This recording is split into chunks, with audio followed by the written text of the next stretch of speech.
200 करोड़, काजल का सच जानना। उसकी मास्क उतारने का कोई प्लान नहीं था। थोड़ी देर बाद अप्राइजर ने खुशी से चिल्लाया, ये 2 जेड सच में एंटीक जेड का टुकड़ा है। जेड में ये राजा है, आजकल ऐसा जेड नहीं मिलता है।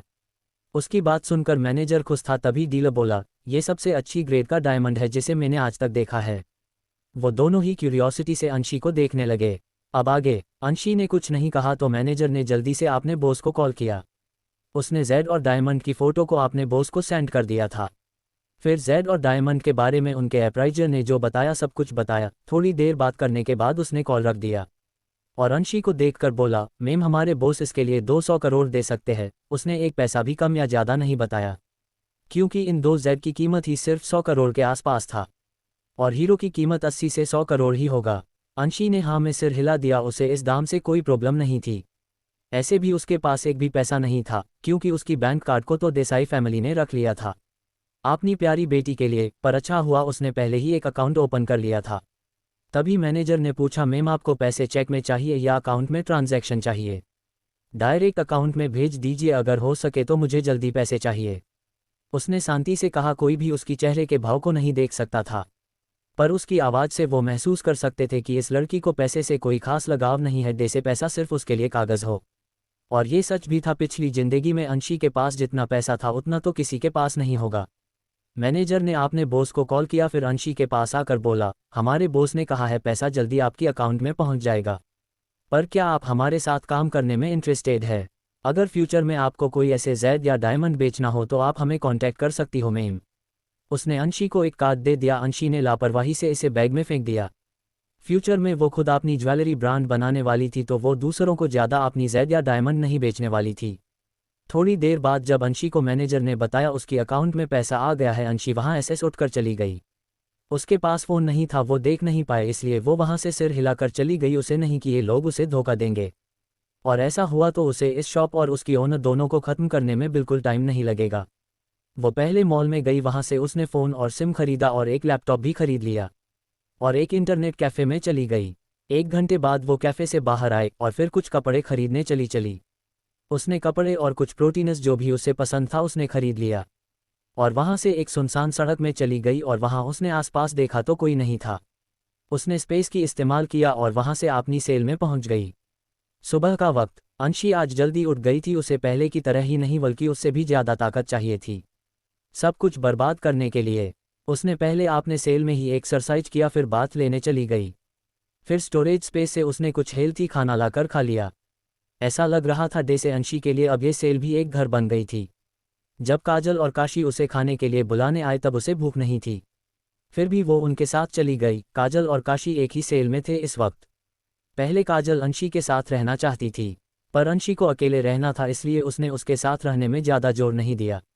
जब काशी और काजल खाना खा रही थी तब वो एक लेडी प्रिजन गार्ड के पास चली गई। कुछ देर बात करने के बाद वो वापस आ गई तो काजल बोली, क्या हुआ अंशी, तुम उस लेडी गार्ड से क्या बात कर रही थी? कुछ नहीं, तुम खाना खा लो, मैं तुम्हें एक अच्छा शो दिखाऊंगी। दरअसल अंशी उस लेडी गार्ड को पैसा देने गई थी, वही कभी कभी उनकी सेल चेक करने जाती थी। उसने उस लेडी प्रिजन गार्ड को 10 लाख दिया था ताकि वो जब चाहे फ़ोन और लैपटॉप यूज़ कर सके। वो गार्ड देखेगी तो भी कुछ नहीं बोलेगी। नियति मन ही मन हंसते हुए बोली, पैसा ही सब कुछ। मैं पिछली जिंदगी में इतनी अंधी थी जो प्यार के पीछे भागती रही, परिवार की प्यार पाने की कोशिश में मैंने सब कुछ खो दिया। काजल थोड़ी हैरान थी। खाना खाने के बाद वो तीनों वहाँ से अंशी की सेल में चले गए। अंशी ने अपने ब्लैंकेट के नीचे से लैपटॉप को निकाला तो दोनों हैरान रह गए। जेल में कोई लैपटॉप कैसे रख सकता है? दोनों बैठ गए तो नियति ने लैपटॉप में एक वीडियो ओपन किया। पहले तो नॉर्मल लगा, पर जैसे जैसे वो उस वीडियो को आगे देखते जा रहे थे काजल की आंखों से दर्द और गुस्से से आंसू बह रहे थे। ये वीडियो काजल के लिए बहुत दर्दनाक था, क्योंकि वीडियो में उस दिन की होटल की सीसीटीवी फुटेज थी, जहां उसके बॉयफ्रेंड सुहान और सौतेली बहन किंजल उसे उस प्रोड्यूसर के पास छोड़कर जाने की बात कर रहे थे और उन्होंने कैसे उसे उस प्रोड्यूसर को बेच दिया ताकि किंजल मूवी में रोल पा सके, और फिर कैसे उसे एक मास्क पहने इंसान ने बचाया था जब वो वहां से निकली थी। उसके बाद प्रोड्यूसर ने किंजल के साथ रात बिताना चाहा, जिस वजह से सुहान ने कैसे उस प्रोड्यूसर को मार दिया और साबित मिटाने की बात करते रहे। फिर उसके घर में उसके डैड मोम सुहान किंजल मिलकर कैसे उससे सुहान की शादी करवा के उसकी मोम की सारी प्रॉपर्टी को अपना बनाना चाहते थे, उसकी भी फुटेज था, जिसे देखकर काजल इस वक्त बहुत टूट गई थी। वो कितनी बेवकूफ़ थी जो सोच रही थी सुहान उससे सच्चा प्यार करता है। उसके कहने पर उसने ये भी मान लिया कि वो प्रोड्यूसर उसे मोलेस्ट करने की कोशिश कर रहा था। इसलिए सुहान ने गुस्से में उसे मारा था और उसके लिए जेल भी चली आई, जबकि वो तो उसे बेचकर उसकी इज्जत लूटने की प्लानिंग कर चुका था। इतने सालों का प्यार वो सालों में कैसे सुहान को पहचान नहीं पाई, वो कितनी अंधी थी। काजल रोने लगी तो अंशी हंसते हुए कोल्ड वॉयस में बोली, तुम तो कल तक कह रही थी तुम्हारा बॉयफ्रेंड बहुत अच्छा है, देख लिया उसकी अच्छाई। काजल बोली, मैंने इतने साल इस घटिया इंसान से कैसे प्यार किया। वो मुझे नहीं, किंजल के साथ है, उसे बचाने के लिए मारने गया था और मैं उसकी जाल में फांस कर यहाँ जेल में आ गई। तभी वही प्रिजन गार्ड जिसे अंशी ने पैसा दिया था वो आकर बोली, किंजल तुमसे मिलने तुम्हारा कोई मंगेतर सुहान और तुम्हारी बहन किंजल आई है, वेटिंग रूम में आ जाना। उसने लैपटॉप देखकर कुछ नहीं कहा, उसे पैसा जो मिल रहा था। उस गार्ड की बात सुनकर गुस्से और नफरत से काजल की आंखें जल रही थी। वो अभी सुहान और किंजल दोनों को मारकर टुकड़े टुकड़े कर देना चाहती थी। उनकी हिम्मत कैसे हुई यहाँ मुझसे मिलने आने की, आज मैं उन दोनों को यहीं मार डालूंगी और जेल में ही रहूंगी, काजल गुस्से से बोली। तो अंशी ने उसे रोक दिया और बोली, ये बेकार है, तुम्हें अपनी मोम के लिए भी बदला लेना चाहिए, जाओ उन दोनों से नॉर्मली बात करो जैसे तुम्हें कुछ पता ही ना हो, और आकर एक और प्रूफ देखो, फिर कल एक साथ बर्बाद करो। उसकी बात सुनकर काजल समझ गई कि जरूर उसकी मोम की मौत नेचुरल नहीं थी। काशी बोली, अंशी जो कह रही है सही है, तुम्हें इतनी इम्पेशेंट होने की जरूरत नहीं है। ठीक है, तुम जो कहोगी मैं वही करूंगी, काजल ने अंशी को देखकर कहा और वहां से सुहान और किंजल से मिलने के लिए चली गई। वेटिंग रूम में एक लड़का और एक लड़की स्टाइलिश कपड़े पहनकर बैठे हुए थे। किंजल ने जब उन दोनों को देखा उसकी आंखों में नफरत उतर आया, फिर उसने खुद को नॉर्मल कर लिया। उसे देखकर किंजल और सुहान ने भी स्माइल किया। सुहान काजल को गले लगाने आगे बढ़ा पर काजल ने उसे हाथ दिखाकर रोक दिया। सुहान को छूने के बारे में सोचकर भी उसे घिन आ रही थी। जो किंजल के साथ सोता है उस घटिया आदमी को वो कैसे छू सकती थी। क्या हुआ जान, क्या अब तुम मुझसे नफरत करती हो जो मेरे गले भी नहीं लगना चाहती हो, सुहान उदास होने की एक्टिंग करते हुए बोला। तो काजल भी हंसते हुए बोली, ये ड्रेस ठीक नहीं है, मैं अभी डरती हूँ। उसकी बात सुनकर सुहान और किंजल दोनों ने राहत की सांस ली, वरना उन्हें डर था कि कहीं इस बेवकूफ़ को कोई सच तो पता नहीं चल गया। किंजल रोते हुए नाटक करके बोली, दी देखो तो आप कितनी पतली हो गई हो, आप जल्दी बाहर आ जाओ, हम आपको यहाँ ज़्यादा दिन नहीं रहने देंगे। उसकी बात सुनकर कोई न्यू कहेगा कि ये एक खतरनाक चाल चलने वाली लड़की है। काजल तिरछी स्माइल करते हुए बोली, शो किंजल मैं जल्दी बाहर आऊंगी, क्या मैंने तुम्हें कभी किसी बात का झूठा प्रोमिस किया है। इस बार मैं प्रोमिस करती हूँ, मैं बाहर आऊंगी। फिर मन ही मन बोली, वो भी कल, और तुम सब मेरी जगह जेल की शोभा बढ़ाने आओगे। पर सुहान और किंजल को लगा ये नॉर्मल बात है, शायद काजल सोच रही है वो लोग जल्दी उसे जेल से निकाल देंगे। सुहान रोते हुए बोला, सब मेरी गलती है, मेरी वजह से तुम जेल में हो। तभी किंजल उसकी पीठ को सहलाते हुए बोली, नहीं सुहान जी, इसमें आपकी कोई गलती नहीं है, अभी तो दी जेल से बाहर आ सकती है, अगर वो प्रोड्यूसर दी की इज्जत के साथ खेलता तो वो कभी किसी को मुंह नहीं दिखा पाती। ऐसा कहकर किंजल काजल को सुरभि गिल्ट में डालना चाहती थी। वो चाहती थी काजल सोचे कि सुहान सबसे अच्छा इंसान है और वो अपनी प्रॉपर्टी आराम से उसे दे दे। उनकी एक्टिंग देखकर काजल को घिन आ रही थी। वो कैसे इन दोनों का असली चेहरा देख नहीं पाए। तभी गार्ड आकर बोली, मिलने का टाइम खत्म हो गया है। उसकी बात सुनकर काजल हल्दी खड़ी हो गई। वो जानबूझकर यहाँ देर से आई थी ताकि उसे इन दोनों घटिया इंसानों को ज्यादा ना देखना पड़े। काजल रोते हुए बोली, दी हम आपको जल्दी बाहर निकाल लेंगे। जहां ने भी सिर हिला दिया और वहां से चली गई। उसके जाने के बाद सुहान और किंजल दोनों ने रोना बंद कर दिया। दे से वो कभी रोए ही ना हो। Please like share comment review जरूर दीजिए। अंशी करेगी काशी को मदद, प्रेस कॉन्फ्रेंस में सच्चाई सामने आना। उसकी बात सुनकर काजल हल्दी खड़ी हो गई। वो जानबूझकर यहाँ देर से आई थी ताकि उसे इन दोनों घटिया इंसानों को ज्यादा ना देखना पड़े। काजल रोते हुए बोली, दी हम आपको जल्दी बाहर निकाल लेंगे। जहां ने भी सिर हिला दिया और वहां से चली गई। उसके जाने के बाद सुहान और किंजल दोनों ने रोना बंद कर दिया। दे से वो कभी रोए ही ना हो। अब आगे। सुहान और किंजल की होंठों पर अजीब सी मुस्कान आ गई। दोनों वहां से बाहर चले गए और कार में बैठते ही किंजल सुहान के गोद में बैठ गई और बोली, बेबी अच्छा हुआ जो उस घटिया लड़की ने खुद ही तुम्हें गले लगाने से मना कर दिया। तुम्हें पता है जब भी मैं तुम्हें उसके साथ देखती हूँ मुझे कितना बुरा लगता है। उसकी बात सुनकर सुहान ने उसकी होंठों पर चूम लिया और बोला, ये सब मैं तुम्हारे लिए ही तो कर रहा हूँ ना जान। अभी सब कुछ उसकी नाम पर है, एक बार हम सब कुछ उससे छीन ले तो उसे अपनी जिंदगी से बाहर फेंक देंगे। फिर हम दोनों शादी कर लेंगे। वैसे अच्छा हुआ हम आज आ गए ताकि उसे पता चले कि हम उसके लिए कितनी चिंता कर रहे हैं। और कल प्रेस कॉन्फ्रेंस में भी कोई प्रॉब्लम नहीं होगी इस वजह से। हाँ तुम सही कह रहे हो, वो जेल में है इस वजह से डैड अभी उसके शेयर को ले सकते हैं। उसकी बाकी शेयर के लिए तुम्हें उस लड़की से शादी करना होगा। पर मैं पहले ही कह देती हूँ कि तुम उस लड़की को नहीं छू सकते। तुम उसके करीब जाओ, ये बात मुझे बिल्कुल भी बर्दाश्त नहीं है। उसकी बात सुनकर सुहान ने उसकी होंठों पर फिर से किस किया और उसकी सीने को मसलते हुए बोला, मुझे पता है मुझे उसे टच भी नहीं करना है। तुम तो हो ना मेरे पास मेरी जान, फिर मुझे उस बदसूरत बेवकूफ़ की क्या ज़रूरत है। उनकी कार वहां से निकल गई, पर दोनों इस बात से अनजान थे कि कल प्रेस कॉन्फ्रेंस उनके लिए किसी भयानक सपने से कम नहीं होगा। वहीं अंशी की सेल में अंशी वीडियो देखकर रो रही थी, जहां उसके डैड सतीश त्रिपाठी और उसकी सौतेली मां कनिका त्रिपाठी खुद कन्फेस कर रहे थे कि कैसे उन्होंने ही उसकी मोम धीमा जहर देकर मारा था, और उस स्लो पॉइजन की वजह से उसकी मोम 6 महीने तक तड़ापी थी। ये सोचकर ही काजल नफरत से भर गई। उसका मन कर रहा था अभी जाकर उन सबको मार डाले। मैं उन सबको मार डालना चाहती हूँ, वो नफरत से बोली। तो अंशी बोली, उन्हें मारकर आप सिर्फ फिर से इसी जेल में आएंगे काजल दी, और ऐसा करके कोई फ़ायदा नहीं होगा। आपको बाहर रहना चाहिए, यही सबसे बेहतर है कि वो सब आपकी जगह ले ले, अंशी ठंडी आवाज़ में बोली। और आपको मेरे लिए काम करना होगा, डोंट वरी, मैं आपकी हेल्प करने आऊँगी जब भी आपको ज़रूरत होगी, अंशी बोली। तो काजल हैरानी से बोली, तुम जेल से कैसे बाहर जा सकती हो मेरी मदद करने अंशी। उसकी बात सुनकर अंशी बोली, डे से ये लैपटॉप आया, डे से वीडियो लाई, ठीक वैसे ही मैं जा सकती हूँ, आप बस बाहर रहकर मेरे लिए काम कीजिए। उसकी बात सुनकर काजल सिर हिलाकर बोली, ठीक है तुम जो कहोगी मैं करूँगी, पर अगर तुम ये सब कर सकती हो तो खुद की बेगुनाही भी तो साबित करके बाहर जा सकती हो ना। मुझे पता है देसाई फैमिली ने तुम्हें फंसाया है, तुम क्यों किसी को हर्ट करने की कोशिश करोगी। उसकी बात सुनकर अंशी ठंडी तिरछी मुस्कान होंठ पर लिए बोली, अभी उसके लिए टाइम है, मैं उन्हें एक साथ बड़े बड़े झटके दूंगी। तभी काशी हिचकिचाते हुए बोली, अंशी बच्चा, क्या तुम मेरी बेटी की बेगुनाही साबित कर सकती हो। अगर ऐसा हुआ तो मैं भी इस जेल से बाहर जाना चाहती हूँ। मेरी बच्ची पता नहीं कैसे होगी, उन घटिया लोगों उसके साथ कैसा सलूक कर रहे होंगे। जब मैं वहाँ थी तब भी वो मेरी बच्ची को मरते थे, मुझे उसे खाना देने से रोक देते थे। अब पता नहीं जब मैं नहीं हूँ तो मेरी बच्ची किस हालत में होगी। पता नहीं वो लोग उसे कितना काम करवाते होंगे, खाना देते होंगे भी या नहीं। काशी की आंखों से आंसू बह गया, फिर वो अपनी आंसू पोंछते हुए बोली, पर अगर ये तुम्हारे लिए मुश्किल है तो रहने दो अंशी बच्चा।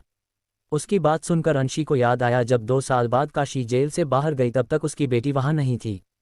काशी की जेल में आने की 6 महीने बाद ही काशी की पति और दूसरी बीबी ने मिलकर दिन रात उसे काम करवाया। खाना ना खाने और मारपीट की वजह से उसकी घाव इन्फेक्टेड हो गए थे। जब उसकी तबीयत और बिगड़ती गई तो काशी के पति ने उसकी इलाज करने की जगह उसे घर से बाहर कर दिया, और वो बेचारी बच्ची भूख और प्यास की वजह से जब खाना ढूंढ रही थी तो ह्यूमन ट्रैफिकिंग की शिकार हो गई। पर उसकी हालत इतनी खराब थी, उन्होंने उस बच्ची को बेच नहीं सकते थे, इसलिए उन्होंने रास्ते में ही उसके साथ गलत करके फेंक दिया, और वो बच्ची मर गई। कितनी छोटी थी वो, जिंदगी के बारे में तो कुछ पता भी नहीं था। ऐसे रख्यासों अंशी इस धरती से ही मिटा देना चाहती थी, और ये केस तब हाईलाइट हुआ था, पर काशी के पति के ऊपर कोई केस नहीं लगा। क्योंकि काशी जेल में थी तो उसके पति ने झूठ बोला कि काशी की तरह वो उसकी बेटी भी चोर थी, इसलिए उसने उसे घर से निकाल दिया था। वो कैसे मरी, किस लिए मरी, उसे नहीं पता। वो जानवर ये तक भूल गया कि ये उसकी भी बेटी है जो 13 साल की है, और उसके साथ रेप इतनी बेदर्दी से मारा गया, पर उसे तो कोई फर्क ही नहीं पड़ा। ना ही उसने पुलिस के साथ कोऑपरेट किया, और सबसे बड़ी बात, काशी को भी इस बारे में बताया नहीं गया। वो तो जेल में अपनी बेटी के लिए सजा काटती रही, और जब बाहर जाकर उसे इन सब के बारे में पता चला तो वो पागल हो गई। अंशी ने गहरी सांस लिया, इस बार वो उस बच्ची के साथ कुछ नहीं होने देना चाहती थी, इसलिए बोली, शो काशी दी, मैं ये कर दूंगी, डोंट वरी। एंड काजल दी, आप काशी दी को अपने साथ सब कुछ मैनेज करने के लिए रख लीजिए। मेरी होटल बिजनेस जल्दी स्टार्ट होगी, मैं चाहती हूँ काशी दी आप उसे मैनेज करे। एंड आपकी डाइवोर्स केस भी मैं यहीं से सबसे बेस्ट लॉयर हायर करके फाइल कर दूंगी, आपको आराम से डाइवोर्स मिल जाएगा।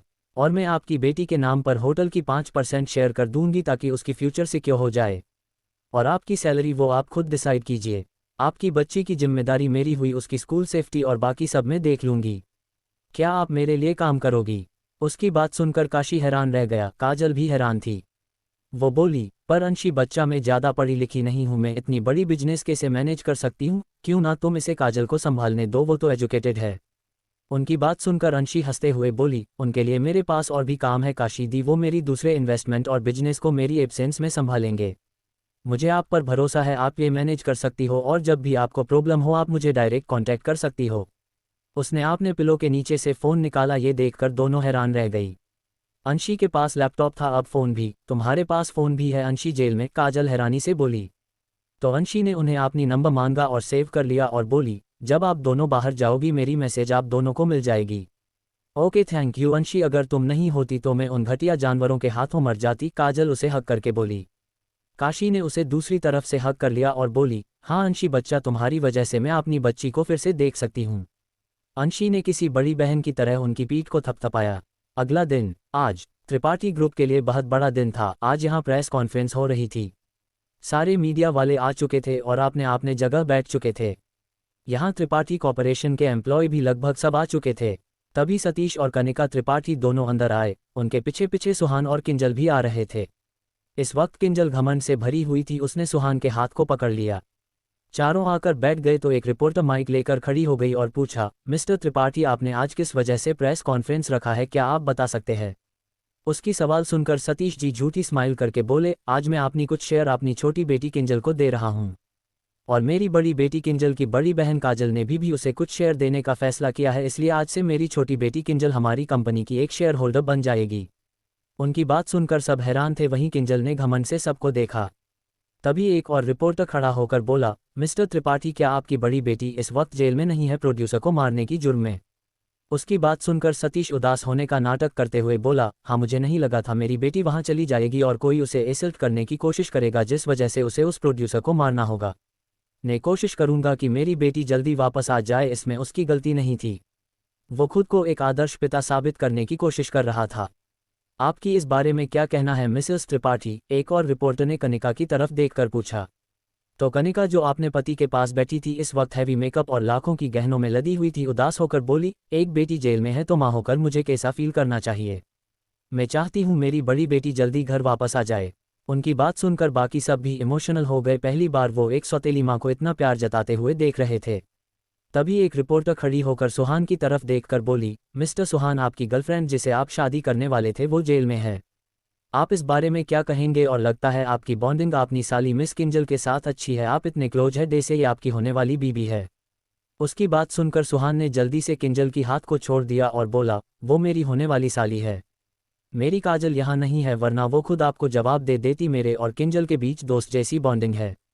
तभी किंजल भी उदास होकर बोली, मैं तो सुहान जी को बस को कंसोल कर रही थी, जब से दी जेल गई है वो भी बहुत उदास है। उसकी एक्टिंग परफेक्ट थी। उसने खुद पर घमंड से सामने देखा। प्रेस वालों को हैरान देखकर उसे लगा उसकी एक्टिंग ज़्यादा रियलिस्टिक थी, इसलिए शायद ये सब मुझे ऐसे देख रहे हैं। तभी अजीब आवाज़ होने से उन सब ने पीछे प्रोजेक्टर को देखा, जहां पर कि किंजल और सुहान की इंटीमेट वीडियो चल रहा था। ये देखकर दोनों ही हैरान हो गए। प्रेस वाले भी हैरान थे, एम्प्लॉय भी, सब अजीब और घिन भरी नज़रों से किंजल और सुहान को देख रहे थे। तभी वीडियो चेंज हो गया, जहां किंजल और सुहान काजल को प्रोड्यूसर को बेचकर किंजल के लिए रोल पाने की बात कर रहे थे। फिर कैसे काजल नशे की हालत में भाग गई तो वो प्रोड्यूसर किंजल के साथ सोना चाहता था, पर सुहान ने उस प्रोड्यूसर को एंटीक बाज से मारा। इस वक्त वहां पूरा सन्नाटा छाया हुआ था। पिन गिरने की आवाज़ भी सुनाई देती। इस वक्त सतीश, कनिका, किंजल, सुहान चारों का चेहरा पीला पड़ चुका था। कनिका जी चिल्लाई, बंद करो, ये सब क्या हो रहा है यहाँ? सतीश जी जल्दी बॉटम प्रेस करने लगे पर डिवाइस काम नहीं कर रहा था। तभी वीडियो बदल गई, जहां सुहान ने काजल को झूठ बोला कि उसने उसके लिए प्रोड्यूसर को मारा और काजल जेल जाने को तैयार हो गई।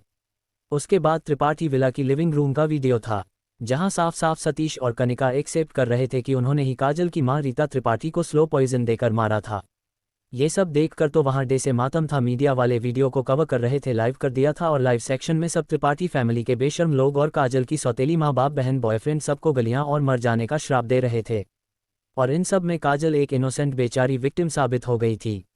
इस वक्त हॉल में सिर्फ किंजल, कनिका और सतीश की चिल्लाने की आवाज़ थी, जो इस वीडियो को बंद करने को कह रहे थे।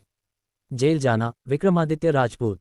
ये सब देखकर तो वहां डे से मातम था। मीडिया वाले वीडियो को कवर कर रहे थे, लाइव कर दिया था और लाइव सेक्शन में सब त्रिपाठी फैमिली के बेशर्म लोग और काजल की सौतेली माँ बाप बहन बॉयफ्रेंड सबको गलियां और मर जाने का श्राप दे रहे थे। और इन सब में काजल एक इनोसेंट बेचारी विक्टिम साबित हो गई थी। इस वक्त हॉल में सिर्फ किंजल, कनिका और सतीश की चिल्लाने की आवाज़ थी, जो इस वीडियो को बंद करने को कह रहे थे। अब आगे, पर कोई भी उसे बंद करने आगे नहीं आ रहा था। सब तो शो देखने में बिजी थे। ये तो उनके लिए मज़ेदार था, वो मीडिया वाले उसे कवर कर रहे थे ताकि इस न्यूज़ से उनकी टीआरपी बढ़ सके। एक साथ इतनी सारी हैरान कर देने वाली न्यूज़ देखकर तो सब सदमे में थे। पहले तो काजल त्रिपाठी बिना वजह बेकार में जेल गई थी, जबकि उसने उस प्रोड्यूसर को मारा भी नहीं था, उल्टा वो तो धोखे का शिकार हुई थी और बच गई थी। फिर भी उसके बॉयफ्रेंड ने उसे फंसाकर अपने गुनाह को उसकी सिर पर लेकर जेल जाने के लिए बोल दिया, और उसका बॉयफ्रेंड उसकी छोटी बहन के साथ मिलकर उसे धोखा दे रहा था। उसकी प्रॉपर्टी लेने की प्लानिंग कर रहा था, जबकि उसकी छोटी बहन के साथ रिलेशन में था और दोनों साथ में सो भी चुके थे। और सबसे बड़ी न्यूज, सतीश त्रिपाठी और कनिका त्रिपाठी ने रीता त्रिपाठी को मारा था, वो भी जहर देकर, ताकि उनकी नाजायज़ बेटी काजल को सोसाइटी में जायज का टैग मिल सके। और उसकी उम्र भी काजल से बस थोड़ा कम था। ये लड़की बस काजल से 4 महीने छोटी है और किंजल पहले से ही पैदा हो चुकी थी जब मिस्टर सतीश त्रिपाठी और उसकी मोम कनिका की शादी हुई। कितनी घटिया है ये लड़की, ये बिल्कुल अपनी मोम की तरह है। चालाक और घटिया डे से इसकी मां ने सतीश को फंसाया, ऐसे ही इस घटिया लड़की ने भी अपनी ही सौतेली बहन के बॉयफ्रेंड को फंसा लिया। हॉल में बातें होने लगी, तभी उस एम्प्लॉय की बातें सुनकर दूसरी लड़की बोली, सतीश को फंसाया नहीं, मिस्टर सतीश ने ही अपनी बीबी को धोखा दिया, उन्हें मार डाला और अब अपनी बेटी को मारने की प्लानिंग कर रहे हैं। इतनी बेशर्म और घटिया आदमी तो मैंने कहीं नहीं देखा है। हाँ, और ये कनिका, इसे बस अमीर घर में शादी करना था, इसलिए इसने रीता जी को मार दिया। मैंने सुना है वो बहुत अच्छी महिला थी। और ये कनिका देखो, मेकअप से पुती हुई डायन की तरह दिखती है। रखेल कहीं की। रखेल से बीबी बनने के लिए और अपनी नाजायज़ गंदे खून वाली बेटी को जायज का टैग देने के लिए ही तो इन लोगों ने रीता जी को मार दिया। और ये घटिया सुहान, मुझे लगा ये एक अच्छा इंसान है जो अपनी मंगेतर के साथ लॉयल है, पर ये तो सबसे ज़्यादा घटिया निकला। अपनी ही मंगेतर की सौतेली बहन के साथ सोना और अपनी मंगेतर की जिंदगी को बर्बाद करने की प्लानिंग करना। सच में मैंने ऐसा घटिया सुअर पहले कभी नहीं देखा। और ये लड़की अपनी मां पर गई है, ये भी जरूर शादी के बाद काजल को मारकर अपनी रखेल टैग को बीबी में बदल देती और अपने नाजायज़ बच्चे को बारिश बना देती। बेचारी काजल, इन सब धोखेबाजों की वजह से वो इस वक्त जेल में है। इन लोगों को तो मुंह पर कालिक लगाकर चप्पल की माला पहनाकर गधे की पीठ पर बैठाकर सिटी में घुमाना चाहिए, ताकि सब देखे कि ये चारों कितना घटिया है और ये बाप कैसे हो सकता है। कोई बाप अपनी एक बेटी से इतना प्यार और दूसरी बेटी की जान की दुश्मन कैसे हो सकता है। इन चारों को तो मर ही जाना चाहिए। वो सब इतने जोर से बोल रहे और इन चारों को गालियां दे रहे थे कि मीडिया वाले उनकी तरफ माइक कर रहे थे, इसलिए स्टेज पर बैठे सतीश, कनिका, सुहान और किंजल को भी उनकी बातें साफ सुनाई दे रही थी। सबकी बातें सुनकर तो उन चारों का चेहरा तो पीला पड़ता जा रहा था। सतीश जी और कनिका जी तो बेहोश होने वाले थे, क्योंकि वो जानते थे सुहान और किंजल को शायद इतनी सजा नहीं होगी काजल को फ्रेम करने और प्रोड्यूसर को आत्मरक्षा में मारने के लिए, पर उन्हें जरूर ज़्यादा सजा मिलने वाली थी, क्योंकि उन दोनों ने तो रीता को मार दिया था। ये सब झूठ है, बंद करो इसे, ऐसा कुछ भी नहीं है, सब फेक वीडियोज़ है। किंजल पागलों की तरह चिल्लाई, वो जेल नहीं जाना चाहती थी। सुहान भी डर से उठ गया और गुस्से से बोला, मैंने कभी काजल को धोखा नहीं दिया, मेरा किंजल के साथ ऐसा कोई रिलेशन नहीं है। कौन है जो मुझे बदनाम करना चाहता है फेक वीडियो बनाकर। तभी उसकी गाल पर एक पानी की बोतल आकर लगी, दर्द से सुहान की मुंह से चीख निकल गया। एक लड़की गुस्से से खड़ी होकर बोली, तुम दोनों नाली के गंदे कीड़े हो, तुम जैसे लोग आसपास हो तो हमेशा धोखे का खतरा बना रहेगा। घटिया इंसान, इसमें ज़्यादातर सीसीटीवी फुटेज है और जो नॉर्मल वीडियो है उसमें प्रूफ भी है कि ये रियल वीडियो है। क्या तुम अंधी और अंधे की जोड़ी हो जो तुम दोनों को दिखाई नहीं दे रहा है? तुम दोनों को एक साथ गटर में भेजना चाहिए, गंदे कीड़े। तभी किंजल ने सुहान की हाथ को पकड़ लिया और बोली, सुहान क्या तुम्हें जोर से लगी? उसने घूरकर उस लड़की को देखा तो वो लड़की बोली, देखो अभी सुहान जी, जीजा जी से सुहान हो गया, घटिया, रखेल की बेटी भी रखेल है। बस मैं सतीश जी की वाइफ हूँ, इसलिए मुंह संभाल कर बात करो। तुम बस इस कंपनी की छोटी सी एम्प्लॉय ही, मेरे पति तुम्हें तुम्हारी बदतमीजी के लिए इस कंपनी से भी निकाल सकते हैं। उसकी बात सुनकर एक और लड़की हंसते हुए बोली, कैसे जेल में रहकर तुम और तुम्हारा पति हमें जॉब से निकलोगे? और ये कंपनी और इसकी ज़्यादातर शेयर तो मिस काजल के नाम पर है।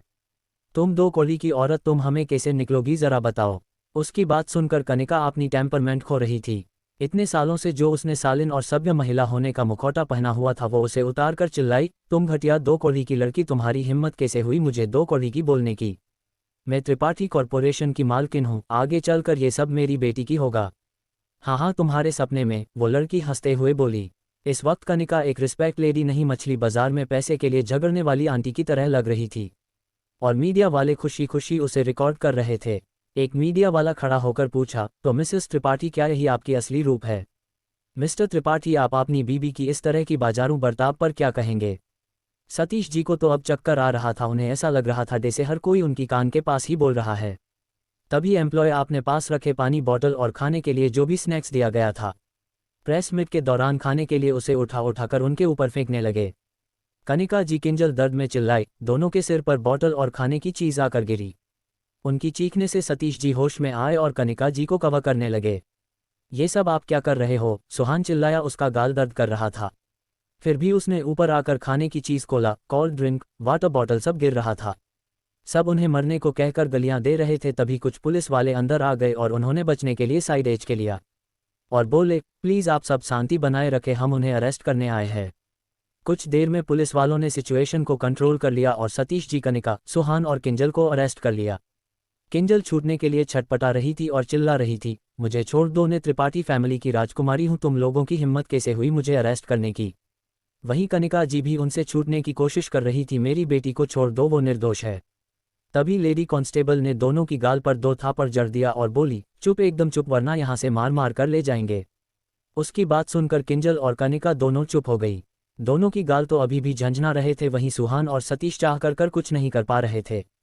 वहीं अंशी की सेल में काजल, काशी बैठकर लाइव ये सब अंशी की लैपटॉप में देख रहे थे। काजल की आंखों से आंसू बह रहा था, उसने कितने साल वेस्ट कर दिया, पर फाइनली उसकी मोम को जस्टिस मिलेगा। उसने रोते हुए अंशी को गले से लगा लिया और बोली, तुमसे मिलना मेरी जिंदगी की सबसे खूबसूरत और लकी टाइम था अंशी। वार में हमेशा इनकी झूठ की जाल में फंस कर इनके लिए बस कठपुतली की तरह ही बनकर रहती। पता नहीं कब ये लोग मुझे मार देते और प्रॉपर्टी ले जाते। अंशी ने उसकी पीठ को थपथपाया और बोली, अब आपको यहाँ रिहाई मिल जाएगी। उसकी बात सुनकर काजल अपनी होंठ काटते हुए बोली, क्या मैं यहाँ तुम्हारे पास नहीं रह सकती हूँ अंशी बच्चा। उसकी बात सुनकर अंशी ने लाचारी में सिर हिला दिया, ये काजल दी पागल है, कौन जेल में रहना चाहता है। वो बोली, नहीं, आपको यहाँ से बाहर जाना होगा, 2 दिन के अंदर काशी दी भी बाहर चली जाएगी। आप दोनों बाहर मेरी काम संभालेंगे और मैं इसमें कोई समझौता नहीं करूंगी, और ऐसा तो नहीं है ना कि मैं आपसे मिलने नहीं आ सकती हूँ। मैं जब चाहे आप दोनों से मिलने यहाँ से बाहर जा सकती हूँ। उसकी बात सुनकर दोनों ने राहत की सांस ली। वहीं दूसरी तरफ एक बड़े से विला में हॉल में सोफे पर कुछ लड़के बैठे हुए थे और कुछ गार्ड्स उनके पास खड़े थे। तभी एक लड़का सीढ़ियों से नीचे आया, उसके आसपास का ऑरा इतनी डोमिनेटिंग और भयानक था कि उसे देखकर कोई भी डर जाए। जैसे ही वो नीचे आया, सारे गार्ड्स उसे सिर झुकाए ग्रिड करने लगे। वो इंसान आकर सोफे पर बैठ गया। ये कोई और नहीं, विक्रमादित्य राजपूत था, जिसके नाम से ही बिजनेस वर्ल्ड में हलचल मच जाती थी। इस वक्त ये दुनिया का सबसे रिच बिजनेसमैन था। क्या पता चला उस लड़की के बारे में? विक्रम ने अपने छोटे भाई व्योम को देखकर कोल्ड टोन में पूछा।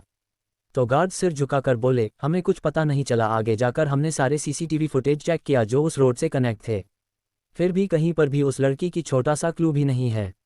उसकी बात सुनकर व्योम मायूस हो गया और बोला, जिसने मेरी जान बचाई मैं उसे थैंक्स भी नहीं बोल सकता हूँ। विक्रम का चेहरा सर्द हो गया। वो अपनी डरावनी आवाज में बोला, क्या वो हवा में गायब हो गई या उसे जमीन निगल गई? उस लड़की को कहीं से भी ढूंढो और उसे जो भी चाहिए देकर उसकी एहसान को उतारो। उसकी बात सुनकर विक्रम का चाचा का बेटा जो उससे छोटा था वो बोला, भाई आप एहसान की बात मत करो, उसने व्योम को बचाया, ये बहुत बड़ी बात है। आप कैसे? उसने इतना ही कहा था कि विक्रम की खतरनाक नज़रों को देखकर डर से उसने सिर झुका लिया। काजल का किंजल और कनिका को मारना, उस लड़की को कहीं से भी ढूंढो और उसे जो भी चाहिए देकर उसकी एहसान को उतारो। उसकी बात सुनकर विक्रम का चाचा का बेटा जो उससे छोटा था वो बोला, भाई आप एहसान की बात मत करो, उसने व्योम को बचाया, ये बहुत बड़ी बात है। आप कैसे? उसने इतना ही कहा था कि विक्रम की खतरनाक नज़रों को देखकर डर से उसने सिर झुका लिया।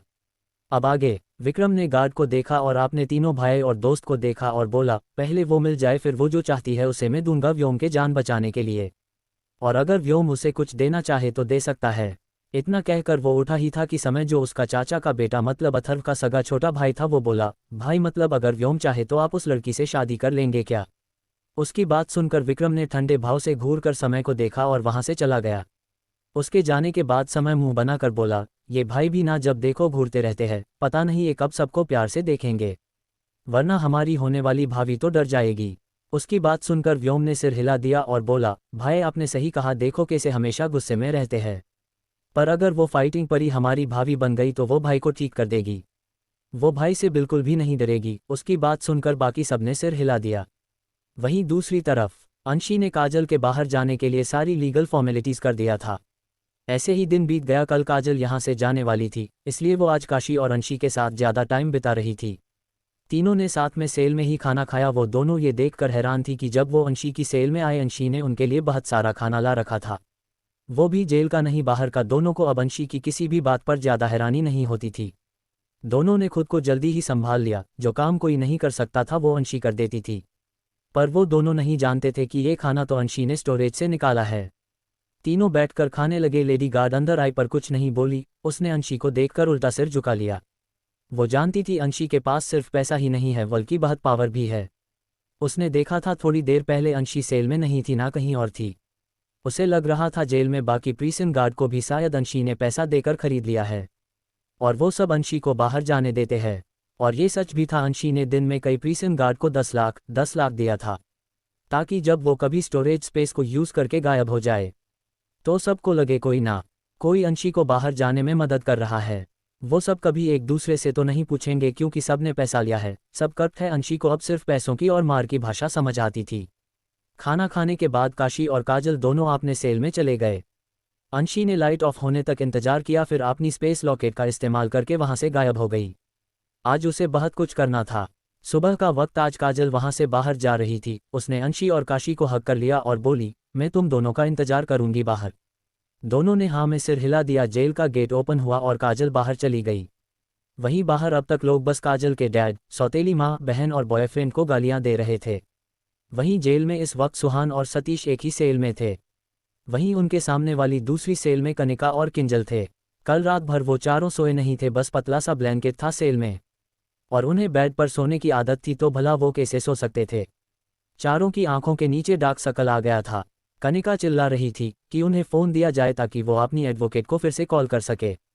उसने सतीश जी को देखा और बोले, सतीश जी कुछ कीजिए, हमारे एडवोकेट को बुलाए, हम हमेशा के लिए तो यहाँ नहीं रह सकते हैं ना।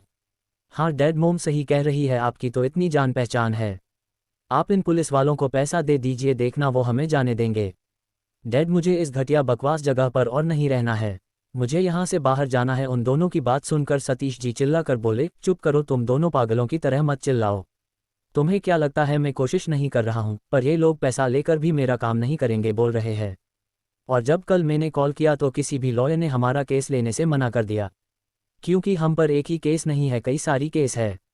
पहले तो रीता की मौत की केस। ये कहते हुए सतीश की आंखों में कुछ भाव उभर आया। अगर वो कनिका से प्यार ना करते तो शायद वो रीता और अपने बच्चों के साथ खुश होते। उन्होंने जल्दी अपने सिर को झटक दिया और बोले, वो केस कनिका और मुझ पर लगती, कम से कम सुहान और किंजल तो बाहर होते हमारी मदद करने के लिए। पर अब सुहान और किंजल दोनों जेल में है। काजल को ड्रग्स देकर प्रोड्यूसर को रोल पाने के लिए बेचने की केस, और प्रोड्यूसर को मारने का केस, और कल हमारे आने के बाद ऑफिस के भी कुछ लोगों ने हम पर केस कर दिया है कि हमने गलत तरीके से कंपनी की अकाउंट से पैसा निकाला है, और उसका प्रूफ भी उनके पास है। वो पैसा तुमने निकाला था, है ना कनिका? सतीश जी ने गुस्से से पूछा और बोले, और सुहान किंजल, तुम दोनों को क्या जरूरत थी ऐसी घटिया काम करने की और उस काजल को उस प्रोड्यूसर को बेचने की कोशिश करने की? अगर तुम सब कुछ दिन शांत रहते तो काजल और सुहान की शादी के बाद सारी प्रॉपर्टी हमारा ही होता। तुम दोनों ने सब कुछ बर्बाद कर दिया। ना ही काजल जेल जाती, ना ही ये सब कुछ होता। डैड आप उस घटिया लड़की की साइड कैसे ले सकते हो? किंजल गुस्से में बोली। सुहान तो चुप बैठा था, वो किसी बड़े फैमिली का नहीं था। अगर ये लोग बाहर चले गए तो भी उसे सजा मिलने वाली थी। अब उस पछतावा हो रहा था कि क्यों उसने काजल को छोड़कर किंजल को चुना। काजल के नाम सारी प्रॉपर्टी थी। शादी के बाद काजल की आधी प्रॉपर्टी पर उसके पति मतलब उसका हक होता। वो आराम से रह सकता था। काजल तो उसे प्यार भी करती थी। और किंजल को देखकर ही उसका चेहरा ठंडा हो गया। कल जब उन्हें इंटरोगेट किया जा रहा था, इस लड़की ने सारा दोष उस पर मत दिया और बोली कि सारा दोष सिर्फ उसका है, इसमें उसका ज़्यादा दोष नहीं है। और सुहान ने ही उसे अच्छी रोल देने को कहकर फंसाया था और काजल को बेचने की बात कही थी, और उस प्रोड्यूसर को भी तो उसने ही मारा था। और उस पल सुहान को लगा जैसे उसकी दुनिया को देखने की नज़रिया ही पलट गया हो। इस लड़की से वो कितना प्यार करता था, इसकी वजह से ही तो उसने काजल को धोखा दिया था। उसे तो लगता था किंजल एक अच्छी प्यारी और संस्कारी लड़की है जिसकी प्रॉपर्टी पर काजल ने कब्जा कर रखा है, पर वो सारी प्रॉपर्टी काजल की मोम की थी, उसे ये नहीं पता था। तभी वहां किसी की आने की आवाज़ आई। चारों ने सामने देखा जहां काजल खड़ी थी और हंसते हुए बोली, सही कहा आपने मेरे घटिया सो कॉल्ड डैड, अच्छा हुआ जो मैं जेल गई, वरना ये सब मुझे कैसे पता चलता। मैं हमेशा ऐसे ही धोखे में रहती और तुम्हारे लिए प्रॉपर्टी लेने का जरिया बन जाती। काजल उन चारों को बारी बारी से घिन से देखकर मुस्कुराते हुए बोली, पर उसने दूर से उनकी बातों को सुन लिया था और देख रही थी कि इनके दिल में थोड़ा भी पछतावा नहीं है। उसकी दिल में जो दर्द था वो बाहर आने को तैयार थी, पर वो स्ट्रोंग बनी रही। तुम यहाँ कैसे आई? किंजल हैरानी से बोली। तो काजल उसकी तरफ देखते हुए बोली, मैं क्यों नहीं आ सकती हूँ, आखिरकार मैं निर्दोष हूँ। तुम क्या चाहती थी कि मैं हमेशा जेल में रहूं और तुम्हारे घटिया सुहान की सजा को भुगतती रहूं, मेरी घटिया सौतेली बहन? काजल, जैसा तुम सोच रही हो ऐसा कुछ भी नहीं है काजल। वो सभी वीडियोस फेक है काजल। क्या तुम आपने सुहान पर भी भरोसा नहीं कर सकती हो? तुम्हें पता है ना मैं तुमसे कितना प्यार करता हूँ। क्या तुम उन फेक वीडियो पर भरोसा कर रही हो? उसकी बात के साथ कनिका जी भी बोली, बेटा मैंने तुम्हें बचपन से माँ का प्यार दिया है, क्या तुम्हें मुझ पर भरोसा नहीं है? सतीश जी भी बोलने लगे, मुझ पर भरोसा करो बेटा, सब झूठ है, कोई मुझे फंसाने की कोशिश कर रहा है। काजल इन सभी झूठे मक्कार लोगों की बातें आराम से सुन रही थी। किंजल बोली, हाँ दीदी, मेरे और जीजा जी के बीच कुछ भी नहीं है। इतना कहकर किंजल ने सेल से अपनी हाथ को बाहर निकाल दिया। काजल ने एक ठंडी स्माइल दी और आगे जाकर उसने किंजल की हाथ पर अपनी हील को गड़ा दिया।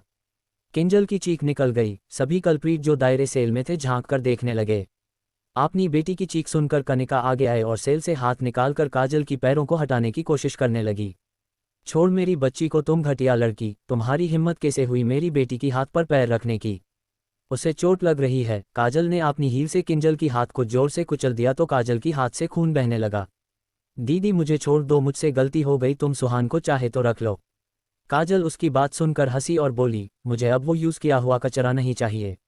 वो नीचे झुकी और कनिका की हाथ जो बाहर उसकी पैरों को पकड़े हुए था उसे घसीट लिया तो कनिका की सिर सेल से आग गई। कनिका जी की चीख निकल गई।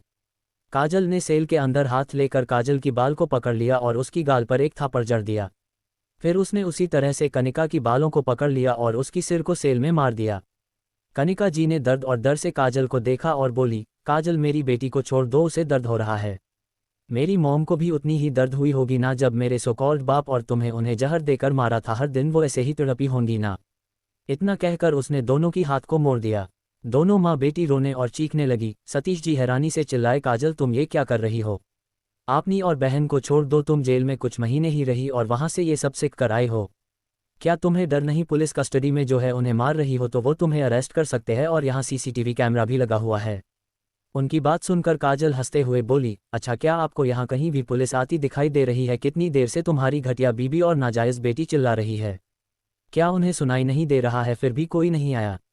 ये सुनकर सब हैरान हो गए। सुहान तो काजल की ये रूप देखकर डर के मारे अब चुप था। सतीश जी हैरान थे, क्या पुलिस काजल की वजह से नहीं आ रही है? पर काजल इसलिए इतनी निडर थी क्योंकि अंशी ने उसे कहा था उसे जो करना है करे, पुलिस को वो संभाल लेगी और सीसीटीवी का एक्सेस है उसके पास। अंशी की पहुंच देखकर वो हैरान थी। वो सतीश जी के सेल के पास गई और बोली, आप अपनी हालत के बारे में सोचिए मिस्टर सतीश, आपके साथ आगे क्या होगा ये तो आपको पता भी नहीं है। कुत्ते भी लॉयल होते हैं। पर काजल इसलिए इतनी निडर थी क्योंकि अंशी ने उसे कहा था उसे जो करना है करे, पुलिस को वो संभाल लेगी और सीसीटीवी का एक्सेस है उसके पास। अंशी की पहुंच देखकर वो हैरान थी। वो सतीश जी के सेल के पास गई और बोली, आप अपनी हालत के बारे में सोचिए मिस्टर सतीश, आपके साथ आगे क्या होगा ये तो आपको पता भी नहीं है। अब आगे काजल की बातें सुनकर और उसकी ठंडा भाव देख कर एक पल के लिए सतीश जी डर से कांप गए। ये उनकी बेटी नहीं थी, उनकी बड़ी बेटी तो कितनी भोली और मासूम थी, पर इस लड़की की आंखों में जो खतरनाक चमक है वो बहुत अलग है। और जैसा कि अभी काजल ने कहा उनके साथ क्या होगा, और काजल ने किंजल कनिका को मारा फिर भी कोई पुलिस वाला छुड़ाने नहीं आया। ना ही काजल को पुलिस का डर है ना ही उसे सीसीटीसी का डर है, तो कौन काजल को इतना सपोर्ट कर रहा है? ये उनकी बेटी कैसे हो सकती है? उनकी बेटी तो उनकी कहे हर बात को सच मान लेती थी, यहाँ तक कि वो अपनी सौतेली माँ की बात भी मानती थी। और आज उसने किंजल और कनिका को मारा और गालियाँ भी दी। तुम मेरी बेटी नहीं हो सकती, तुम ऐसे निर्दयी नहीं हो सकती। उनकी बेटी तो उन्हें जेल में देखकर उन्हें छुड़ाने के लिए भाग जाती, पर ये तो उन्हें दे से मारने आए हैं। उनकी बात सुनकर काजल हंसने लगी और सेल के पास जाकर बोली, हाँ सच कहा, मैं आपकी बेटी नहीं हूँ, आप एक घटिया और कैरेक्टरलेस इंसान हो। आपने सिर्फ प्रॉपर्टी और अपनी इस रखेल और इस नाजायज़ कचरे के लिए मेरी मोम को धोखा दिया। अगर दिया भी तो आपने मेरी मोम को डाइवोर्स क्यों नहीं दिया? आपने उन्हें डाइवोर्स देने के बदले मारना चुना, जबकि वो आपके लिए हमेशा से लॉयल थी, आपसे प्यार करती थी। पर आप तो कुत्ते से भी बदतर है, कुत्ते भी लॉयल होते हैं। आप किसी कचरे से कम नहीं है मिस्टर सतीश त्रिपाठी ने, चाहती हूँ आप, आपकी रखेल, आपकी नाजायज़ बेटी तीनों जल्दी मेरी मोम के पास ऊपर जाओ और माफ़ी मांगो। मैंने पढ़ा है उनकी डायरी को, मुझे पता है वो आपसे प्यार करती थी, पर मेरी मोम को उनकी प्यार की बदले क्या मिला? सिर्फ धोखा। कर देखिए उस औरत को जिसके लिए आपने मोम को मारा, एक बाजारू और दो कौड़ी की औरत। आप दोनों के बीच बहुत प्यार है ना, हर क्राइम आप मिलकर करते हो ना, तो अब मिलकर जेल में भी रहना। तुम घटिया लड़की किसे बाजारू कह रही हो? कनिका जी जो दर्द से चिल्ला रही थी वो गुस्से से बोली। काजल ने मुड़कर उन्हें देखा तो कनिका जी डर से किंजल को लेकर पीछे खिसक गई। उन्हें डर था काजल फिर से कहीं उन्हें मारने ना आ जाए। काजल उन्हें डरता देख ठंडी स्माइल दी और सतीश की तरफ मुड़कर बोली, मेरी मोम ने आप जैसे घटिया धोखेबाज इंसान से बहुत प्यार किया, पर अब मैं अपनी मोम की बेटी उस प्यार की बदले किए धोखे और तुम सब ने जो मेरे साथ किया उन सब के बदले 1000 गुना ज़्यादा नफरत से बदला चुकाऊंगी। मैं सच में आपकी बेटी नहीं हूँ। जब आप सब ने मेरे खिलाफ साजिश किया मैं तब मर गई थी। अच्छा हुआ जो मैं जेल गई और फिर मेरे बदले तुम सब जेल आए। वो डे से ही आगे बढ़ी सतीश जी और पीछे खिसक गए। उन्हें डर था गुस्से में काजल उन्हें भी सेल के पास रहने से मारेगी। आज उन्हें थोड़ा पछतावा हो रहा था, अगर वो कनिका से प्यार नहीं करते तो क्या उनकी जिंदगी बेहतर होती। वहीं सुहान को अब भी उम्मीद थी कि एक बार ही सही काजल उसे माफ कर देगी, क्योंकि उसने तो बस काजल को ड्रग दिया था, उसने उसकी मोम को नहीं मारा था। इस वक्त काजल सबसे ज्यादा नफरत अपनी मोम डैड से करती थी। वो डे से ही सेल से काजल अपना हाथ बाहर करके काजल की हाथ को पकड़ने वाला था। काजल ने उसके उंगलियों को मरोड़ दिया, क्योंकि सुहान सेल में था इसलिए वो काजल के साथ कुछ नहीं कर पा रहा था। तुम अपनी इस कचरे के डे से गंदे हाथ से मुझे छूना चाहते हो। काजल ने उन सबको देखा और बोली, आगे तुम चारों के साथ जो भी होगा तुम लोग हमेशा याद रखने वाले हो। इतना कहकर उसने घिन से देखा और वहां से चली गई। अंशी ने उसे कहा था कि उसने इन लोगों के सारे रास्ते बंद कर दिया है, यहाँ रहकर ये लोग हर दिन टॉर्चर झेलेंगे। वहीं उनके जाने के बाद कनिका चिल्लाने लगी, सतीश देखा तुमने अपनी बेटी को कैसे हमें मार कर गई, क्या अब भी तुम कुछ नहीं करोगे। किंजल भी रोते हुए बोली, हाँ डैड, आपको मेरी और मोम के लिए बदला लेना होगा। अपनी मूर्ख बीबी और बेवकूफ़ बेटी की बात सुनकर सतीश चिढ़ गया। उसका भी अच्छेबर इन दोनों को 2 थापड़ लगाने का मन कर रहा था। वो जेल में बंद थे तो वो भला काजल का क्या बिगाड़ सकते थे। काजल को तो जो कहना था वो कहकर चली गई। चुप करो, क्या तुम्हें समझ में नहीं आ रहा है कि हम इस वक्त कहाँ हैं। अगर मैं तुम्हें नहीं चुनता तो आज ये सब नहीं होता। वो कनिका को देखकर गुस्से से बोले। उनकी बात सुनकर कनिका हैरान रह गई। किंजल भी हैरान हो गई जो दर्द से कराह रही थी। दोनों की ही हाथ से खून बह रहा था और गाल सूजे हुए थे। सुहान समझ गया था उसकी जिंदगी और बर्बाद हो चुकी है, पैसों की वजह से उसने गलत लड़की को चुन लिया है। वहीं बाकी लोगों का तो मजा था, वो इन सब की फैमिली ड्रामा को एंजॉय कर रहे थे और बीच बीच में सतीश, कनिका और सुहान किंजल का मजाक भी उड़ा रहे थे। तभी कुछ पुलिस वाले वहां आए। उनमें 2 लेडी कांस्टेबल थी जो किंजल और कनिका की सेल में चली गई, और 2 पुलिस वाले सतीश और सुहान की सेल में चले गए। चारों को वो सब घसीटकर इंटरोगेशन रूम में ले गए, जबकि उन्होंने पहले ही अपनी गलतियों को मान लिया था। सिर्फ सतीश जी और कनिका जी ने अब तक उन्होंने रीता जी को मारा है ये एक्सेप्ट नहीं किया था। 1 घंटे बाद चारों को लाकर फिर से सेल में फेंक दिया, पर उन चारों की हालत बहुत खराब थी। सुहान तो पहचान में भी नहीं आ रहा था, उसका फेस पूरी तरह से सुजा हुआ था, हाथ पैर से खून बह रहा था। सतीश का तो उससे भी बुरा हाल था, वो तो आंखें भी नहीं खोल पा रहा था। अब जाकर उसे एहसास हुआ कि काजल ने क्यों कहा था कि आप अपनी हालत के बारे में सोचिए, आगे आपके साथ क्या होगा। वहीं कनिका और किंजल दोनों रो रही थी। आज से पेज उन्हें इतनी मार कभी नहीं पड़ी थी। वो तो आराम से रहते थे, उन्हें इन सब की आदत नहीं थी। वहीं दूसरी तरफ जब रात हुआ, अंशी फिर से अपनी स्पेस स्टोरेज के जरिए गायब हो गई। इस वक्त वो एक क्लब में थी। उसकी होंठों पर एक ठंडी मुस्कान खिल गई। उसकी आंखों में ऐसी चमक थी मानो उसमें एक दुनिया समाई हो। वो वहां से एक प्राइवेट रूम में चली गई। कुछ देर बाद एक लड़का उस प्राइवेट रूम में नॉक करके अंदर आया, जो दिखने में 20 साल का लग रहा था। उसने इधर उधर देखा, अंदर से लड़की की ही आवाज आई थी। तभी उसकी नज़र अंशी पर पड़ी। अंशी सोफे पर बैठी थी।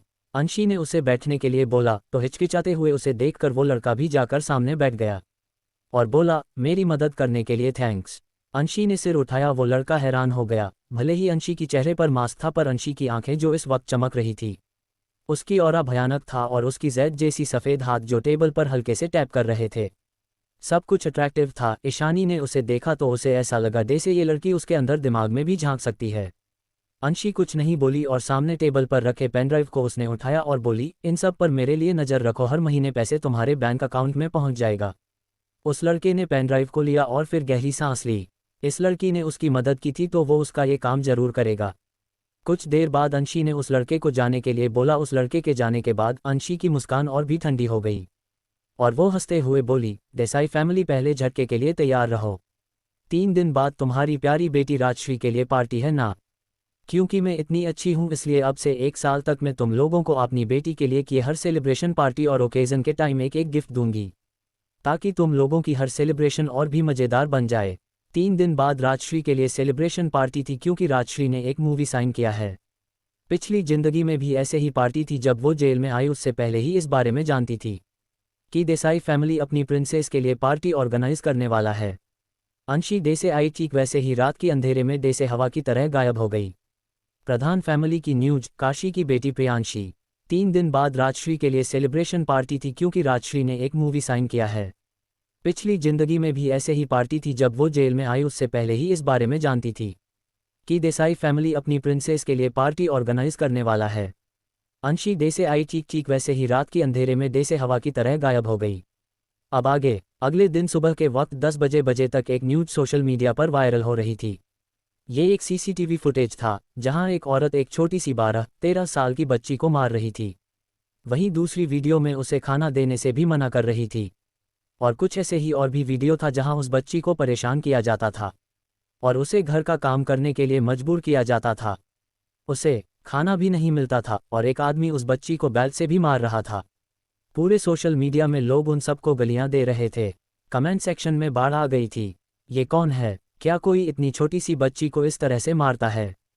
क्या ये प्रधान फैमिली की रमेश प्रधान नहीं है? हाँ, ये तो वही है। ये यहाँ का एक छोटा बिजनेसमैन है। कुछ लोग रमेश को पहचान रहे थे। अगर ये लड़की उनके घर में काम भी करती है तो भी क्या उन्हें बच्चों को इस तरह से मारना चाहिए? किस तरह की अमीर फैमिली है ये? तभी एक साथ और 3 वीडियो अपलोड हुआ जहां वो औरत कुछ गहने लेकर जा रही थी और फिर उसने उस छोटी बच्ची पर ही दोष देना शुरू कर दिया कि उसने ही उसकी नेकलेस को चोरी की है और उसके बेटे को मारा है, जबकि फुटेज में साफ था कि उसका बेटा पैर फिसलने से गिर गया था जिस वजह से उसे चोट आई थी। फिर भी उस औरत ने उस बच्ची पर दोष लगाया और उसने उस बच्ची को मारा भी। लास्ट में उस बच्ची की मां ने सारा दोष अपने ऊपर ले लिया और जेल चली गई। और रमेश प्रधान ने पुलिस के सामने ये कहा कि ये उनकी घर की नौकरानी है और वो बच्ची उस नौकरानी की बेटी, जबकि उसमें प्रूफ भी था कि वो औरत कोई नौकरानी नहीं बल्कि रमेश प्रधान की पहली वाइफ थी और वो बेचारी बच्ची उन दोनों की बेटी थी। और जो औरत हर दिन उस बच्ची और उसकी मां को परेशान करती थी वो औरत रमेश प्रधान की दूसरी बीबी, या यूं कहे कि उसकी रखेल, क्योंकि हमारी लॉ में दूसरी बीबी जैसा कुछ नहीं है। जब तक आपकी डाइवोर्स ना हो जाए दूसरी शादी लीगल नहीं है। और साफ पता चल रहा था कि रमेश प्रधान अपनी पहली बीबी को कितना जलील करता है। उसके ही सामने अपनी रखेल के साथ रहकर बच्चे भी पैदा कर रही है। ये देखकर तो उनके लिए गलियां और भी बढ़ गई। ये कितना घटिया बाप है! क्या कोई अपनी बीबी को नौकरानी कह सकता है? और अपनी खुद की ही बेटी के साथ कोई इतना बुरा कैसे कर सकता है? इस डे से बाप को तो डूब कर मर जाना चाहिए। देखो, बीबी होते हुए भी दूसरी औरत को घर ले आया, उसके साथ एक बेटा भी है और अपनी पहली बीबी और बेटी को नौकरानी की तरह ट्रीट करता है। और इसकी रखेल ये भी देखो कितनी बेशर्म है। एक तो दूसरी औरत है, ऊपर से दोनों बेचारी माँ बेटी को परेशान कर रही है। इसने तो इस बच्ची की माँ को जेल ही भेज दिया। मुझे तो इन दोनों माँ बेटी पर दया आ रही थी। ऐसा शैतान पति उसे कैसे मिल गया? ऐसा पति होने से अच्छा वो विधवा रहे। और नहीं तो क्या, देखो उसके बेटे को ये 8 या 10 साल का होगा, मतलब साफ है इस घटिया रमेश प्रधान ने बाहर ही अपनी रखेल के साथ मिलकर इस गंदे खून को जन्म दिया और इसे घर लाकर अपनी बीबी को नौकरानी बना दिया। कम से कम अपनी बेटी को एक सेफ प्लेस तो दे पाएगी। इन सब को तो सच में मर जाना चाहिए। पुलिस ने कैसे उस बेचारी लेडी को अरेस्ट कर लिया? क्या पुलिस को ठीक से इन्वेस्टिगेशन करना नहीं आता है?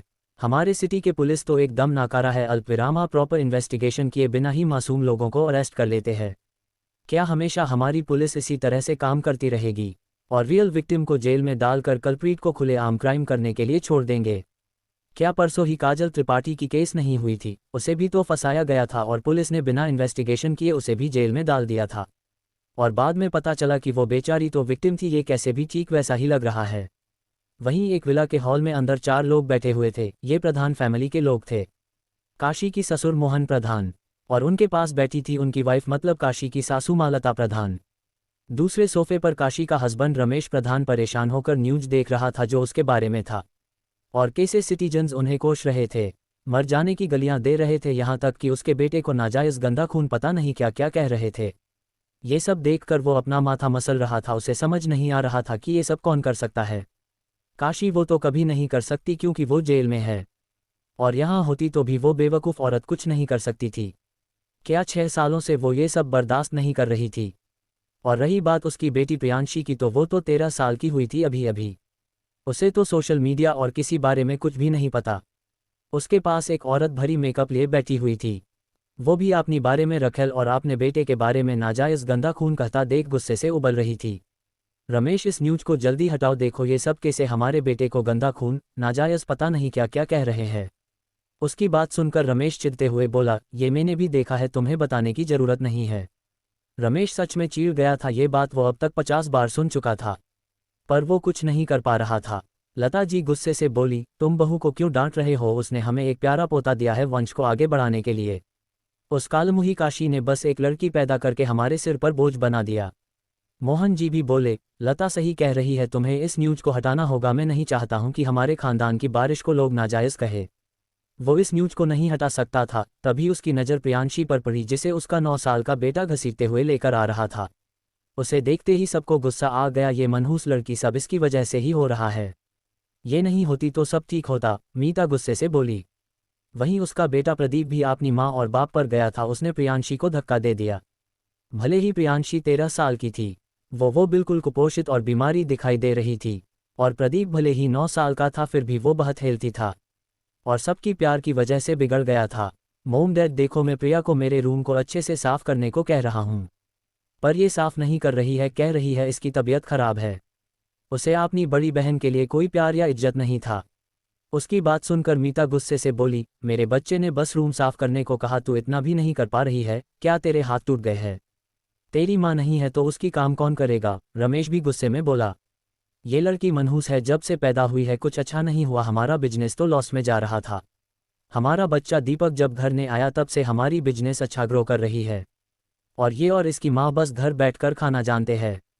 उनकी इतनी सारी कड़वी बातें सुनकर प्रियांशी सहम गई। बचपन से ही उसने अपनी माँ को इन सबके हाथों मार खाता देखा था। उसे तो उसकी माँ बचा लेती थी, पर उसकी हिस्से की मार उसकी माँ को खानी पड़ती थी। अब जब उसकी माँ नहीं तो वो रो भी नहीं सकती थी। मेरी हाथ में चोट लग गया है, मैं पकड़ नहीं पा रही हूँ, दर्द कम होने के बाद मैं साफ कर दूंगी, प्रियांशी डरते हुए रोकर बोली। उसकी बात सुनकर मीता जल्दी आगे आए और बोली, तुम दोनों माँ बेटी मनहूस हो, बताओ किसे तुमने यहाँ जो भी होता है सब कुछ बताया था? तुम्हारी वो बेवकूफ़ नौकरानी माँ तो यहाँ नहीं है, तो तुमने ही बताया होगा। अब मीता प्रियांशी पर ही अपना गुस्सा निकालना चाहती थी। उसने एक थापड़ गुस्से से प्रियांशी की गाल पर जड़ दिया। प्रियांशी जो इतनी कमज़ोर थी, उसकी गाल दर्द कर रहा था, वो डर से और भी रोने लगी। वहीं रमेश या किसी ने भी मीता को रोकने की कोशिश नहीं की। मीता उन सब की सपोर्ट से ही तो काशी और प्रियांशी को हमेशा परेशान करती रहती थी। उसका मन नहीं भरा, वो काशी से नफरत करती थी और प्रियांशी की चेहरा अब उसे काशी की जैसी नजर आ रही थी, जिस पर वो गुस्सा निकाल रही थी। काशी जिसे घर में कोई प्यार नहीं मरता, उसे वाइफ का टैग क्यों? उसने उस काशी को इस घर में नौकरानी बनाकर रखा, फिर भी आज सबको पता चल गया कि वो काशी रमेश की वाइफ है, और उसे एक रखेल का टैग दे दिया गया। वो इस लड़की को मार डालना चाहती थी, जैसे ही उसने फिर से उसे मारने के लिए हाथ उठाया, किसी ने उसकी हाथ को पकड़ लिया। उसने गुस्से से सामने देखा तो एक लड़की खड़ी थी जो गुस्से में लग रही थी। वो लड़की कोई और नहीं, काजल थी, जो काशी के साथ आई थी। काजल ने मीता की हाथ को जोर से मरोड़ दिया और उसकी पेट पर लात मार दिया। मीता दर्द से करहाते हुए नीचे गिर गई। तभी काशी भी अंदर आ गई और प्रियांशी की हालत देखकर उसकी आंखों में आंसू आ गए। प्रिया मेरी बच्ची, काशी रोते हर बोली। प्रिया जो डर और दर्द से नीचे पड़ी थी, अपनी मोम की आवाज़ सुनकर उसने सामने देखा। अपनी मोम को देखकर प्रिया अपनी सारी ताकत लगाकर उठी और रोते हुए अपनी मोम की तरफ भागी। उसे बस अपनी मोम की गोद में जाना था। वहीं काशी को देखकर बाकी सब भी हैरान हो गए। वहीं काजल ने गुस्से में मीता की बाल को पकड़ लिया और उसे खींचकर आगे ले गई। काजल को अब ये दोनों रमेश और मीता अपने घटिया बाप और सौतेली माँ की तरह ही लग रहे थे। वहीं वो चिल्लाने लगी, वो काजल से छूटने की कोशिश कर रही थी। रमेश पहले मुझे बचाओ, ये घटिया लड़की मुझे मार रही है, क्या तुम्हें दिखाई नहीं दे रहा है? मीता गुस्से से बोली। अभी के लिए इतना ही, मिलते हैं अगले चैप्टर में। Please like share comment review जरूर दीजिए। Bye guys.